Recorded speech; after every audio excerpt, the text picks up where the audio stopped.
The woman had just woken up, and was shocked to find that the lawn outside her house had turned into a dense forest overnight. She hurriedly asked her husband what had happened, but John found her question very strange, because they had always lived in this forest. However, Amy clearly remembered having dinner with her husband on the lawn outside just last night. How could the lawn turn into a forest overnight? John could only comfort his wife, saying she was just tired, and that a good rest would make everything fine. The next morning, Amy rushed out the door as soon as she woke up to check again. But this time the front yard had turned into a small hillside. There was even a small stream at the bottom of the slope.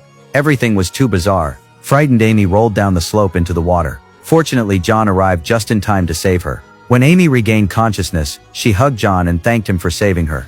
But John claimed that Amy had never fallen into the water. Amy was very confused. She touched her dry hair and began to wonder if she was hallucinating. John suspected that Amy might be hallucinating because of the recent car accident. So Amy decided to stay home and rest properly, hoping the hallucinations would stop. On the third day, Amy deliberately asked John whether there was still a forest outside. After receiving a definite yes, she opened the door again, only to find the original lawn back outside. She sat on the ground pondering everything. Just then John came over and suggested that Amy take a walk, but Amy fainted not long after she stepped outside. John realized that Amy's condition was getting worse, so he took her to get a medical checkup. But the doctor said the hallucinations would stop as long as she continued the treatment. On the fourth day, Amy found that the scene outside had changed again. To test if she really had a mental illness, she took a photo of the stream outside and sent it to her friend.